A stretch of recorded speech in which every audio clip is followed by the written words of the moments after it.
लोहाघाट में रह रहे क्रिश्चियन परिवारों ने प्रशासन से कब्रिस्तान के लिए जमीन आवंटित करने और उनके चर्च की भूमि पर हुए अवैध कब्जे को हटाने की मांग की है।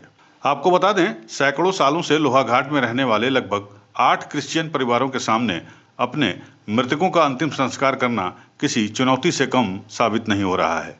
उन्होंने प्रशासन से कब्रिस्तान के लिए भूमि देने की मांग की है और उनके चर्च की भूमि पर हुए अतिक्रमण को भी हटाने की मांग की है। लोहाघाट क्रिश्चियन परिवार की रेखा, सुरेश, डेविड, प्रदीप, रॉबिन, प्रकाश इत्यादि ने यूपी न्यूज़ 9 को बताया कि जब उनके परिवार में किसी की मौत हो जाती है तो उन लोगों के सामने मृत व्यक्ति को दफनाने की बड़ी भारी समस्या हो जाती है। उन्हें लोहाघाट में दफनाने के लिए जगह न मिलने के कारण 15 किलोमीटर दूर चंपावत के फूलगढ़ी जाना पड़ता है, जहां जमीन खरीद कर उन्हें अपने परिवार के मृत व्यक्ति को दफनाना पड़ता है। रेखा ने बताया कि आज उनके ससुर अलेक्जेंडर का निधन हो गया, लेकिन लोहाघाट में दफनाने की जगह नहीं मिलने के कारण उनको गाड़ी किराए पर लेकर और जमीन खरीदकर उनको चंपावत में दफनाना पड़ रहा है, जिस कारण इन लोगों पर काफी ज्यादा आर्थिक बोझ भी पड़ता है। रेखा ने बताया कि जबकि लोहाघाट में जीजीआईसी के पास क्रिश्चियनों की बरसों पुरानी चर्च की भूमि है और एसएसबी कार्यालय के पास कब्रिस्तान की भूमि, जिस पर लोगों ने अतिक्रमण कर लिया है। जिला प्रशासन से कई बार गुहार लगाने के बावजूद उनकी चर्च की भूमि से प्रशासन के द्वारा अतिक्रमण को नहीं हटाया जा रहा है। उन्होंने प्रशासन से चर्च की भूमि पर कब्जा हटवाने और उन्हें कब्रिस्तान के लिए भूमि देने की मांग की है। इन लोगों ने कहा कि जबकि लोहाघाट में हर धर्म के लोगों के लिए अंतिम संस्कार का स्थल सुनिश्चित है, सिर्फ क्रिश्चियन परिवार को अंतिम संस्कार की सुविधा से वंचित रखा गया है, जबकि ये उनका मौलिक अधिकार है और वो बरसों से लोहाघाट के स्थायी निवासी भी हैं। उन्होंने धामी सरकार और चंपावत जिला प्रशासन से कब्रिस्तान के लिए भूमि आवंटित करने की मांग की है। जी बिल्कुल, ये बहुत बड़ी समस्या है। यहाँ पर हम जीवित होते हैं, हमारे बच्चे पैदा होते हैं, उसके लिए हमें कोई टेंशन नहीं है, वो फल जाता है कहीं पर भी। आज हमारे देखिए ससुर जी एक्सपायर हो गए हैं, अब इनके लिए हमें यहाँ से चंपावत ले जाने की व्यवस्था बनानी है। हम यहाँ के मेंबर हैं, यहाँ हमारे लिए कुछ नहीं है।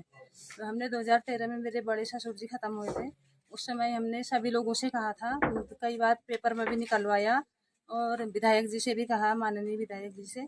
हमारी कहीं पर कोई सुनवाई नहीं हुई।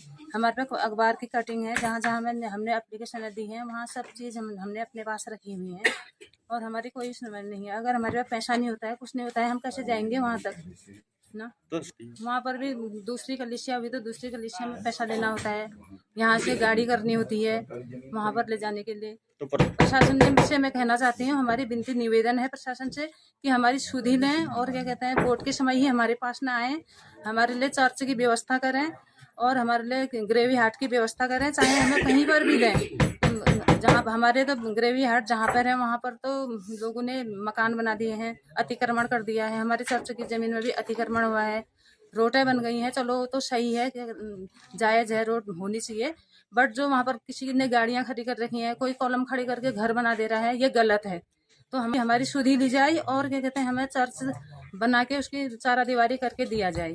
हम आर्थिक रूप से संपन्न नहीं है, नहीं तो बना लेते। इसलिए मैं दरख्वास्त करती हूँ प्रशासन से, ये जो प्रशासन स्थानीय प्रशासन है और प्रशासन से निवेदन करती हूँ, हमारी सुधि जरूर लें। नाम क्या होगा? मेरा नाम रेखा, वाइफ ऑफ जयप्रकाश।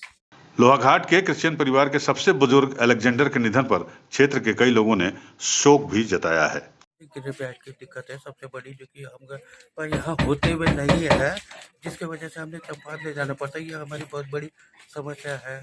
हम प्रशासन से ये कहते हैं कि यहीं कहीं हमारे लिए कर दिया जाए तो बड़ा मेहरबानी होती। स्थानीय लोगों का भी कहना है कि क्रिश्चियन परिवारों की समस्या जायज है, जिसका जिला प्रशासन को संज्ञान लेते हुए इस समस्या का अविलंब समाधान करना चाहिए। यूपी न्यूज़ 9 के लिए लोहाघाट से लक्ष्मण सिंह बिष्ट की रिपोर्ट।